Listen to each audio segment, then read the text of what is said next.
जिस संसद में राहुल गांधी कहते थे कि बोलने नहीं देते, वहां अब वो बैठ भी नहीं पाएंगे। अगले लोकसभा चुनाव में जनता योग्य और अयोग्य का फैसला करती, उससे पहले राहुल गांधी की लोकसभा सदस्यता रद्द हो गई। खत्म, bye bye, tata, good bye, गया। भाइयों और बहनों, मेरा नाम राहुल सावरकर नहीं है, मेरा नाम राहुल गांधी है।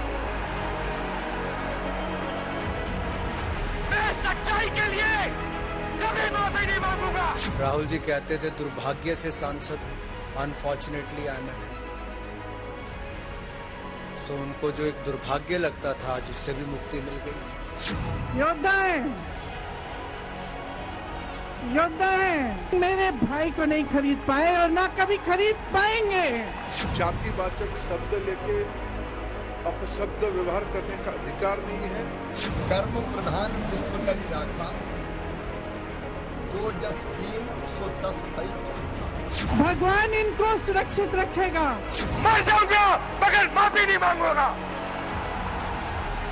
और ना कोई कांग्रेस वाला माफी मांगेगा। साल था 1999। राहुल गांधी तब अमेठी में अपनी मां सोनिया का नामांकन दाखिल कराने पहुंचे। 5 साल बाद 2004, जब पहली बार खुद अपनी मां की सीट से राहुल गांधी ने चुनावी सियासत के रण में कदम रखा। साल आया 2014। राहुल गांधी के पार्टी उपाध्यक्ष रहते कांग्रेस की ऐतिहासिक हार हुई। I hold my self responsible. सत्ता से विदाई के 5 साल बाद 2019 में गांधी परिवार की अमेठी से राहुल गांधी को जनता ने भी बाय बाय कर दिया। गनीमत रही कि देश के दक्षिण में केरल के वायनाड से राहुल लोकसभा के भीतर तक पहुंच पाए। श्री राहुल गांधी जी,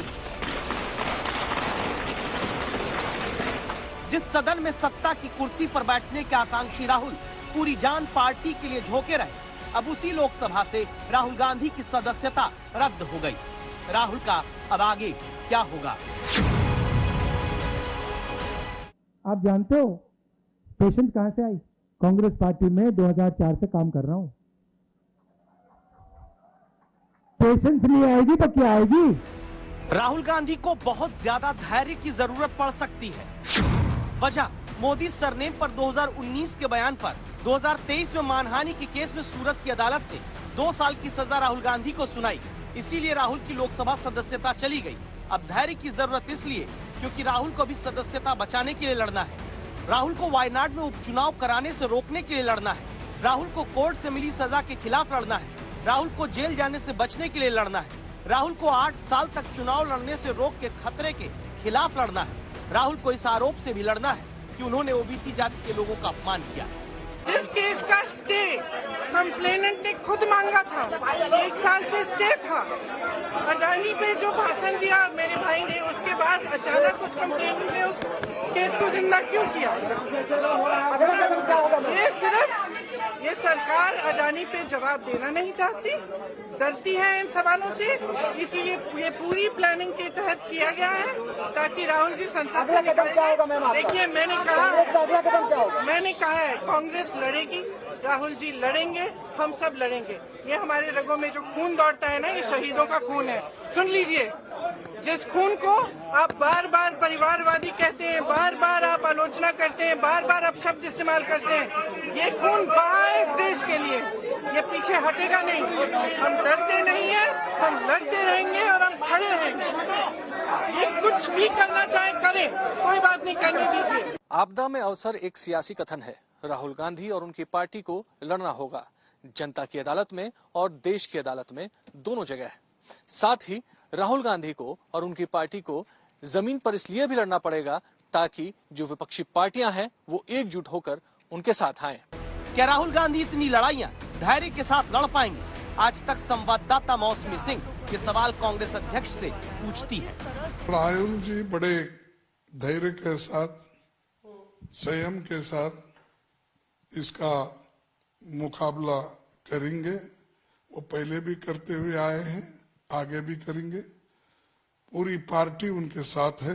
एक नेता को उसकी छवि खत्म करने के लिए ये कोशिश कर रहे हैं, ये होने वाली बात नहीं है। उन उसूलों के लिए लड़ रहे हैं। ये बात सच है कि राहुल की लोकसभा सदस्यता खत्म होने के फैसले के तुरंत बाद दिल्ली से लेकर देश के कई शहरों में कांग्रेस कार्यकर्ता सड़क पर उतरे, लेकिन जो उतरे वो कार्यकर्ता है, जनता सड़क पर नहीं उतरी। इस बीच ये याद रखना जरूरी है, जब कांग्रेस ये मुद्दा पहुंचाएगी कि लोकतंत्र की हत्या हो रही, राहुल की आवाज दबाई जा रही, अदानी विवाद से ध्यान हटाया जा रहा, तब बीजेपी याद कराएगी ओबीसी का अपमान राहुल ने किया। राहुल गांधी देश को अपमानित करते हैं, राहुल गांधी को राष्ट्रीय हितों की चिंता नहीं। यही दर्शाता है कि वो राहुल जी का मुंह बंद करना चाहते हैं। राहुल जी को सदन से बाहर अगर निकालेंगे तो उनको बोलने वाला कोई नहीं रहेगा, ऐसा उन्होंने एक तर्क बना लिया है। लेकिन राहुल जी जो अंदर बोलते हैं वो बाहर भी बोलते रहेंगे। भारत की जनप्रतिनिधि कानून 1951 के तहत किसी भी सदस्य को अगर सजा होती है तब उसकी सदस्यता चली जाती है, कि भारत में पहली बार नहीं हुई है। फिर आगे क्या होगा? राहुल गांधी के ट्वीट में तो कहा गया कि देश के लिए लड़ते हुए हर कीमत चुकाने को तैयार है। और वो कीमत क्या होगी? क्या माफी नहीं मांगेंगे और जेल चले जाएंगे? क्या माफी नहीं मांगेंगे और कानूनी लड़ाई लड़ेंगे? क्या माफी नहीं मांगेंगे और कुर्सी की सियासी कुर्बानी दिखाएंगे? राहुल गांधी को सजा से बचाने और राहुल की चुनावी सियासत को बचाने के दो रास्ते बताए जाते हैं।